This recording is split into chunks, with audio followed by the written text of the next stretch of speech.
The crystal chandelier at Pemberton's restaurant cast shadows across the white tablecloth as I sat there in my work clothes, feeling every judgmental stare from Emily's family. My wife had insisted I come straight from the job site, claiming there wasn't time to change. Now I understood why. Smith still hasn't learned to dress appropriately, Franklin Waters announced to the table, his voice carrying that particular brand of old money condescension that made my jaw clench. My father-in-law adjusted his silk tie and smiled at the assembled lawyers, doctors, and trust fund babies surrounding us. He never made it to college, just fixes air conditioners. Emily sat beside me, her perfectly manicured fingers wrapped around a wine glass, saying nothing, not one damn word in my defense. The silence stretched like a noose around my neck. Actually, Franklin, a voice interrupted from across the restaurant. Marcus Pemberton himself, the owner, approached our table with a knowing smile. I think you should know that Smith here isn't just any HVAC technician. Franklin's eyebrows raised expectantly, probably thinking Marcus was about to pile on more humiliation. Smith Turner owns Northeast Climate Solutions, Marcus continued, his voice carrying across the suddenly quiet dining room. His company installed and maintains the heating and cooling systems in half the commercial buildings in this state, including this restaurant. In fact, I believe his net worth exceeds most everyone at this table. The silence that followed was deafening. Franklin's face went through several shades of red before settling on a sickly pale. The lawyers suddenly found their plates fascinating. Emily's grip on her wine glass tightened until I thought it might shatter. I stood up slowly, brushing imaginary dust off my work shirt. The system's running perfectly tonight, Marcus. Thanks for asking. I looked directly at Franklin, whose mouth was opening and closing like a fish out of water. Enjoy your meal, everyone. Franklin, the check's on me tonight. Consider it a professional courtesy. I walked out of that restaurant with my head high, but inside, something fundamental had shifted. Not because of Franklin's insults. I'd heard worse from better men, but because Emily had sat there, silent, letting it happen. Worse, she'd orchestrated it. The drive home was quiet. Emily stared out the passenger window, her reflection ghost-like in the glass. When we pulled into our driveway, the driveway of the house I'd bought and paid for, she finally spoke. You humiliated my father. I turned off the engine and looked at her. Really looked. When had her face become so cold? I humiliated him? Emily, he just spent 20 minutes telling a room full of people that I'm some kind of failure. You made him look like a fool in front of his friends. He made himself look like a fool. I just existed. She slammed the car door and stormed into the house. I followed, already knowing this conversation was heading somewhere dark. You should apologize, she said, spinning around in our foyer. And you should fix the heating system at the salon for free, as a gesture. A gesture. I couldn't help but laugh. Emily, I've already sunk $40,000 into that salon of yours. The heating system works fine. It's not about the money, Smith. It's about respect. You're right. It is about respect. I looked around our home, the crown molding I'd paid for, the hardwood floors, the custom kitchen, and I'm not getting any. That's when she hit me, an open-handed slap that echoed through the house like a gunshot. We both stood there, shocked. In 8 years of marriage, she'd never raised a hand to me. You're a selfish bastard, she hissed. You've always been jealous of my family's class, their education, their connections. You can't stand that you'll always be blue-collar trash, no matter how much money you make. The words hit harder than the slap. Because somewhere, buried deep, I'd wondered if she was right. If all the success in the world couldn't change where I came from. But looking at her face, twisted with contempt, I realized something else.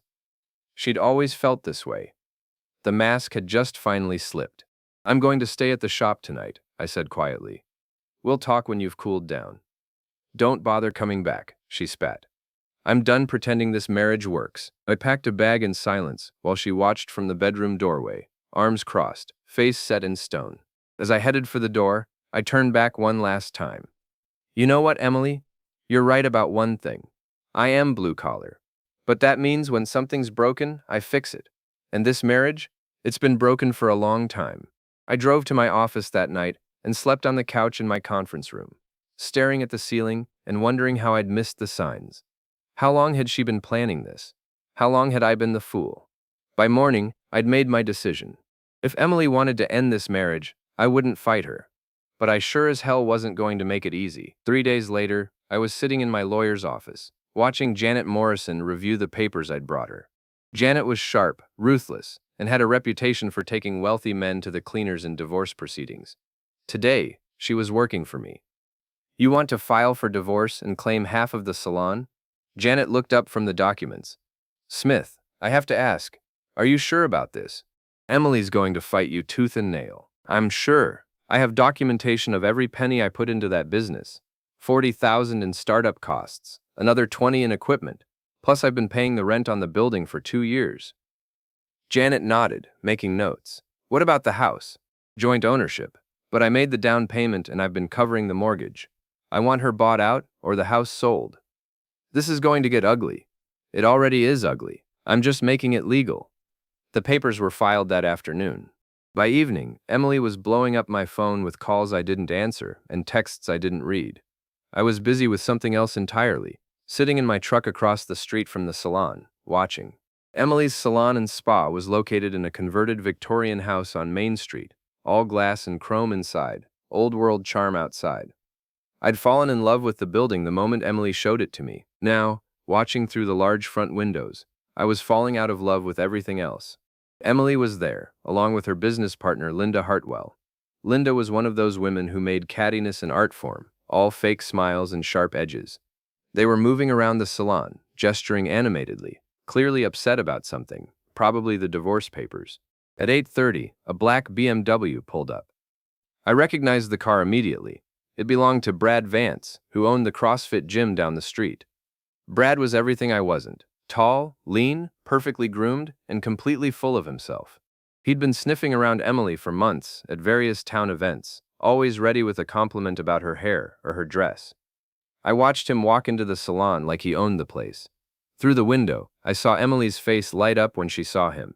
Linda discreetly disappeared into the back room. For the next hour, I sat there watching my wife laugh and flirt with another man in the business I'd helped her build.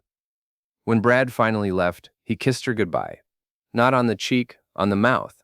A long, lingering kiss that told me everything I needed to know. Well, I'll be damned, I muttered, starting my truck. Guess the salon's not the only thing she's having serviced. The next morning, I called Janet. I need you to add adultery to the divorce petition, I said without preamble. You have proof? I will. Smith, be careful. Don't do anything that could compromise the case. Don't worry, I'm very good at my job, and my job involves getting into places other people can't reach. That afternoon, I paid a visit to the salon. Emily was with a client, but Linda was free, and she greeted me with all the warmth of a rattlesnake. Smith, I heard about the divorce. Such a shame. Yeah, well, things happen. I looked around the salon, noting the vents, the ductwork, the layout I knew by heart. I'm just here to check the heating system. Want to make sure everything's running smoothly before winter hits. Linda's eyes narrowed. Emily said you were being difficult about maintenance. Emily said a lot of things, but this is still partly my business until the divorce is final, and I take care of my investments. I spent 20 minutes doing actual maintenance work, but also installing something Emily and Linda would never notice. A small digital recorder, about the size of a quarter, tucked deep inside the return air vent in the main salon area. The kind of device that could record for days and transmit to my phone. All set, I announced, packing up my tools. System should run perfectly. Linda watched me leave with suspicious eyes, but she couldn't prove anything. After all, I was just doing my job. That evening, I drove to Murphy's Tavern, the kind of blue-collar bar where everyone knew everyone, and gossip flowed as freely as the beer. My old friend Ray Martinez was holding court at his usual stool, regaling anyone who'd listen with stories from his construction crew. Oh, Smith! Ray raised his beer when he saw me. Heard you and Emily are calling it quits. Sorry, man. Oh, thanks. I ordered a beer and settled in beside him. It's been coming for a while. Yeah, well, maybe it's for the best, said Tommy, the bartender, wiping down glasses. No offense, but your wife's been spending a lot of time with that gym guy lately. A lot of people noticed. Brad Vance? I kept my voice neutral. That's the one. They've been real cozy at the coffee shop, the bookstore, all over town. Linda's been covering for them, making excuses. Ray leaned closer. Tommy's being polite. They've been all over each other for months. Half the town's been waiting for you to catch on. I took a long pull of my beer, letting that sink in. Well, now I have. What are you going to do about it? I smiled, but it wasn't a pleasant expression. I'm going to let them dig their own graves. Then I'm going to hand them the shovels. The recorder I'd planted in the salon was a gold mine. For 3 days, I listened to Emily and Linda trash talk me, discuss strategy for the divorce, and, most importantly, plan their next moves with Brad. He's being such a bastard about the money. Emily's voice came through crystal clear on my phone as I sat in my office. $40,000. Like that's some huge fortune. Can't you just pay him off and be done with it? Linda asked. With what? The salon's barely breaking even, and he knows it. He's trying to ruin me. What does Brad think? There was a pause, then Emily's voice, softer now. Brad thinks I should fight it. He says Smith's just trying to intimidate me because he knows about us. How much does he know? I don't think he knows anything for sure. But Brad's worried. If this gets messy, it could hurt his business too. You know how this town talks. I smiled grimly. They had no idea how much this town talked, or how carefully I was listening. That evening, I drove to CrossFit Pinnacle, Brad's gym. It was housed in a converted warehouse on the industrial side of town, all concrete and steel and motivational posters. Through the windows, I could see Brad training a client, his muscles straining against a tight tank top, his perfectly styled hair not moving despite the workout. I waited in my truck until closing time. At 9 o'clock, Brad emerged alone, keys jingling as he locked up. His prized possession, a restored 1967 Mustang in cherry red, sat in the parking lot like a beacon. I waited until he'd driven away, then got out of my truck and walked over to where his car had been parked. The asphalt was still warm from the engine. I knelt down and examined the ground, noting the slight oil stain, the tire marks, the exact position where he always parked. Then I got back in my truck and went home. Not to the house I'd shared with Emily, she'd changed the locks, but to the small apartment I'd rented above my office. It wasn't much, but it was mine. The next morning, I received a call from Janet. Emily's lawyer wants to meet, she said. They're proposing a settlement. What kind of settlement? They'll give you $20,000 for your investment in the salon and let you keep the house if you agree not to pursue adultery charges. I laughed. Counter offer. I want my full $40,000 back, half the current value of the salon, and Emily can buy me out of the house at fair market value, and I'm still pursuing adultery. Smith, that's going to cost her almost $100,000. She doesn't have that kind of money. Then she shouldn't have cheated on me. That afternoon, I paid another visit to Murphy's Tavern. Ray was there, along with half the construction crew and a handful of other regulars. The conversation turned, as it always did, to local gossip. You hear about the drama at Emily's salon? Asked Mike, one of Ray's guys. Apparently, there was a screaming match yesterday between Emily and some supplier who wants his money. Money troubles? I asked innocently. Sounds like it. My wife goes there for her hair, and she said Emily looked stressed as hell. Keep having hushed phone conversations, stepping outside to take calls. Ray nudged me. Maybe that's why she's fighting the divorce so hard. Can't afford to pay you back. Maybe, I agreed. But I knew better. Emily wasn't just stressed about money. She was stressed about getting caught. That evening, I decided to test a theory. I drove to the salon just after closing time and parked where I could see both the front and back entrances. Sure enough, at 8:30, Brad's BMW pulled into the alley behind the building. I gave them 10 minutes, then called the salon's main number from my cell phone. It rang and rang before going to voicemail. I hung up and called again. This time, Emily answered, slightly breathless. Emily's salon. We're closed. Hi, honey. It's me. The silence on the other end was deafening. What do you want, Smith? Just wanted to let you know I'll be by tomorrow to collect some of my tools from the basement. Hope that's not inconvenient. Yes, that's fine. Just call first. Will do. Oh, and Emily, you might want to check the heating system. I think there might be a problem with the airflow. I hung up and watched through my binoculars as lights started moving around inside the salon. 20 minutes later, Brad's car pulled out of the alley, and Emily's car followed shortly after. The next morning, I found my recorder on the floor beneath the vent, obviously discovered and removed. But it didn't matter. I had everything I needed. The divorce hearing was scheduled for a cold Tuesday morning in November. The courthouse was one of those imposing brick buildings that made everyone who entered feel small and judged. I arrived early, wearing my best suit and carrying a briefcase full of documentation. Emily arrived with her lawyer, a sharp-dressed woman named Patricia Wells, who specialized in protecting wealthy wives from their vindictive husbands. Emily looked nervous but determined, her hair perfect, her makeup flawless. She'd dressed for battle. Franklin Waters was there too, sitting in the gallery like some kind of disapproving patriarch. He'd probably paid for Emily's lawyer, which meant he had a financial interest in the outcome. Janet Morrison looked like she was ready to take prisoners. She'd spent weeks preparing for this hearing, and she'd warned me that it was going to get ugly. All rise for the Honorable Judge Margaret Chen. Judge Chen was a no-nonsense woman in her 50s, who'd seen every kind of marital drama imaginable. She reviewed our case file with the weary expression of someone who'd heard it all before. This is a divorce proceeding with contested property division and allegations of adultery, she began. Mr. Morrison, you may present your client's case. Janet stood up and launched into a methodical presentation of my financial contributions to the salon, complete with bank records, receipts, and contracts. She painted a picture of a hard-working husband who'd supported his wife's business dreams only to be betrayed and discarded. Your Honor, Mr. Turner invested over $60,000 in his wife's business venture, including startup costs, equipment, and ongoing operational expenses. He has documentation for every expenditure. Patricia Wells objected frequently, trying to characterize my investments as gifts rather than business expenses. But Janet was prepared for every objection, every attempt to muddy the waters. Then came the testimony phase. I took the stand first, walking through the timeline of my marriage, my financial contributions, and the breakdown of our relationship. I kept my voice steady and professional, sticking to facts rather than emotions. Mr.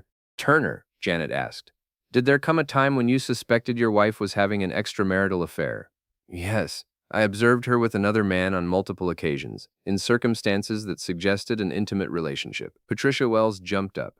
Objection, Your Honor, speculation. Sustained. Mr. Turner, please stick to what you observed directly. I observed my wife kissing another man at her place of business. I observed them entering and leaving the building together after hours on multiple occasions. And who was this other man? Brad Vance, who owns a gym in town. Emily's face went pale. She whispered something urgent to her lawyer. When Emily took the stand, she tried to paint me as a controlling husband who was trying to destroy her business out of spite. She denied the affair, claiming that Brad was just a friend who'd been helping her with business advice. Mr. Vance has experience in small business management, she testified. He was simply offering guidance during a difficult time. And this guidance required private meetings after business hours? Janet asked, during cross-examination. We discussed sensitive financial matters. I didn't want my employees to worry about the salon's stability. Mrs. Turner, are you romantically involved with Brad Vance? Emily hesitated just a moment too long. No, I am not. Janet smiled. No further questions. The final witness was Brad himself, who'd been subpoenaed despite his obvious reluctance to appear. He was nervous, sweating through his expensive shirt, his usual cocky demeanor nowhere to be found.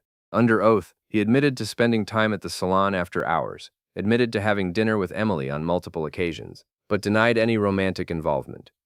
We're just friends, he insisted. I was helping her through a difficult divorce. Mr. Vance, Janet asked, have you ever kissed Mrs. Turner? We may have. It was just a friendly. Yes or no, Mr. Vance? Yes, but it didn't mean anything. The courtroom was dead silent. Emily was staring at the floor, her face burning red. Franklin looked like he wanted to disappear.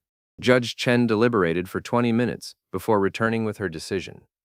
Based on the evidence presented, I find that Mr. Turner made substantial financial contributions to his wife's business with the reasonable expectation of partnership or repayment. I also find that Mrs. Turner has engaged in extramarital conduct that contributed to the breakdown of the marriage. She awarded me $45,000, my original investment plus interest, and ordered the house to be sold with proceeds split equally. Emily would have to buy me out or find the money elsewhere. Outside the courthouse, Emily was in tears, Franklin was furious, and Brad was nowhere to be found. I felt vindicated but not victorious. This was just the beginning. As I walked to my truck, Patricia Wells caught up with me. This isn't over, Smith, she said quietly. Emily's going to appeal, and she's going to make your life hell in the process. I looked back at Emily, still crying on the courthouse steps while her father tried to console her. Let her try, I said. I'm just getting started. Emily didn't appeal the divorce decree. But she did something worse. She declared war. Within a week of the judgment, I started hearing rumors around town. I was supposedly abusive, controlling, vindictive. I'd supposedly threatened Emily and Brad, harassed customers at the salon, tried to sabotage her business. None of it was true, but truth didn't matter in a town that loved gossip more than facts. The rumors reached their peak when I walked into Murphy's Tavern one Friday night, to find the place unusually quiet. Ray was at his usual stool, but he didn't wave me over. Tommy the bartender gave me a polite nod, but nothing more. I ordered a beer and waited. Finally, Mike from Ray's construction crew spoke up. "Smith, I gotta ask you something, and I want a straight answer." "Shoot. Did you threaten Emily? Because word around town is that you've been stalking her, making her life hell." I took a long pull of my beer, looking around the room at faces that had been friendly just weeks before. "Mike, in the 8 years I've been married to Emily, have you ever known me to raise my voice to a woman? To threaten anyone?" "No, but have you ever known me to go back on my word or lie about business?" "No." "Then why would you believe I'd start now?" The room was quiet for a moment. Then Ray spoke up. "Because Emily's been telling everyone who'll listen that you're dangerous. She's scared, Smith. Says you've been driving by the salon, calling and hanging up, following her around town." I felt something cold settle in my stomach. Emily wasn't just fighting the divorce. She was trying to destroy my reputation, my relationships, my life in this town. "Ray, I've driven by the salon exactly twice since the divorce was filed. Once to collect my tools, once to check on equipment I'm legally responsible for maintaining. I haven't called Emily except through my lawyer, and I sure as hell haven't followed her anywhere." "Then why is she saying these things?" "Because she's trying to make herself the victim, and apparently it's working." I finished my beer in silence and left. Outside in the parking lot, I called Janet. "Emily's spreading lies about me," I told her, "claiming I'm harassing her. Can you prove they're lies?" "How do you prove a negative? How do I prove I haven't been stalking someone?" "This is a problem, Smith. If she files a restraining order, it could affect the property settlement." That's when I knew Emily's real strategy. She couldn't afford to pay me what the court had ordered, so she was trying to make me the villain. If she could get a restraining order, if she could paint me as unstable and dangerous, maybe she could get the judgment overturned. I wasn't going to let that happen. The next morning, I drove to the salon. It was a Saturday, which meant Emily would be there with a full schedule of clients. I parked directly across the street, in full view of the front windows, and waited. It took 15 minutes. Emily spotted my truck and immediately pulled out her phone. 5 minutes later, a police cruiser pulled up behind me. Officer Dave McKay was a decent guy who'd known me for years. He approached my truck with a resigned expression. "Smith, what are you doing here? Sitting in my truck on a public street," Emily called. "Says you've been harassing her." "Dave, I'm parked legally on a public road. I haven't gotten out of my truck, haven't approached the building, haven't spoken to anyone." "How is that harassment?" Dave looked uncomfortable. "She says you've been doing this for weeks. This is the first time I've been here in over a month. Check your call logs if you don't believe me," Dave sighed. "Look, Smith, I believe you, but she's filed a formal complaint. I have to ask you to move along." "Am I under arrest?" "No." "Am I being charged with anything?" "No, but then I'm going to sit here for a few more minutes, and then leave on my own." "And Dave, next time Emily calls with a complaint about me, I want you to document exactly when and where she claims I was harassing her, because I'm going to start documenting where I actually am." I sat there for exactly 10 more minutes, then drove away, but not before I saw Emily watching from the salon window, her phone pressed to her ear, probably calling her lawyer to report my threatening behavior. That afternoon, I received a call from Linda Hartwell. "Smith, we need to talk." "About what?" "About ending this war between you and Emily. It's hurting everyone." We agreed to meet at a coffee shop on the edge of town, neutral territory. Linda arrived looking nervous and overdressed, like she was heading to a job interview rather than a casual conversation. "Emily's falling apart," she said without preamble. "The stress is killing her. Can't you just take the $20,000 and walk away?" "Linda, a judge awarded me $45,000. Why would I take less?" "Because you're destroying her life. She can't afford that kind of money." "Then she shouldn't have cheated on me." Linda leaned forward, her voice dropping to a whisper. "She made a mistake, Smith. One mistake. Does that really justify ruining her entire future? One mistake?" I laughed bitterly. "Linda, she's been screwing Brad Vance for months. She humiliated me in public, lied to me, tried to steal my money, and now she's spreading lies about me all over town. That's not one mistake. That's a pattern."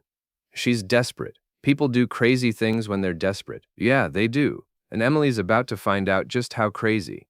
I stood to leave, but Linda grabbed my arm. Smith, please, if you have any feelings left for her at all. I don't. The next week, Emily made her final play. She organized a grand reopening event at the salon, complete with champagne, catered food, and half the town in attendance.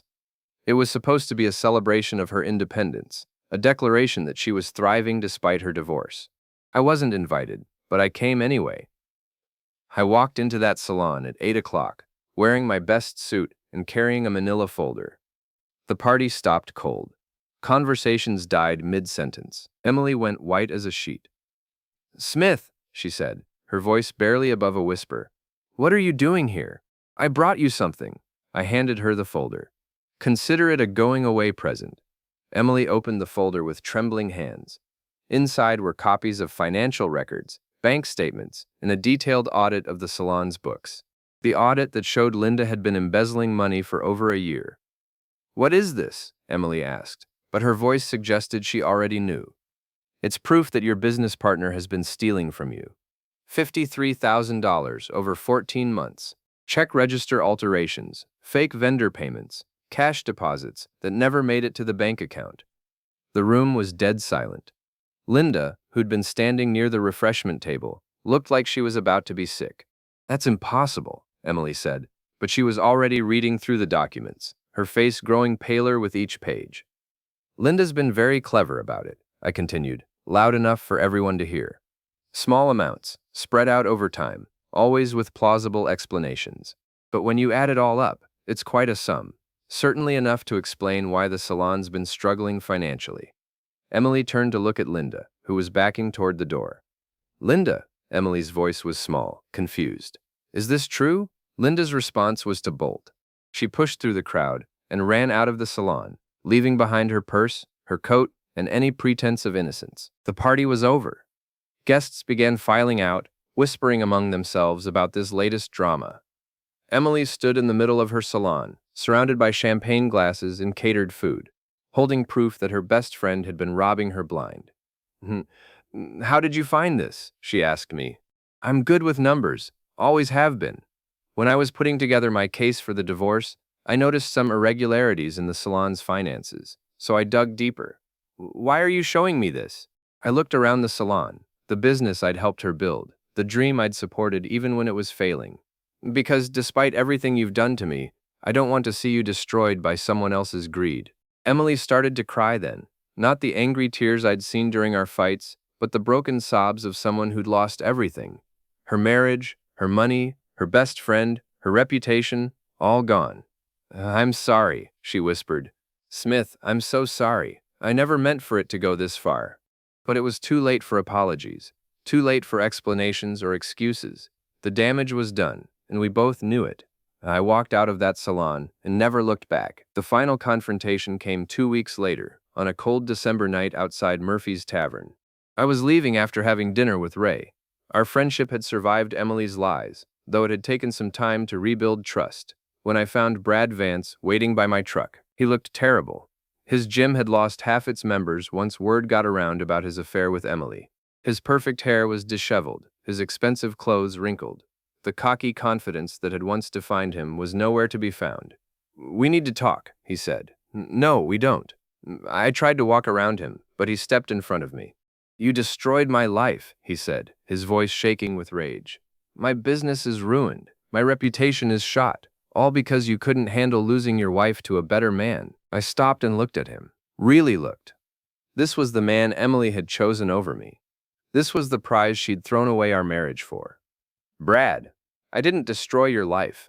You did that all by yourself when you decided to sleep with another man's wife. She was leaving you anyway. We just fell in love.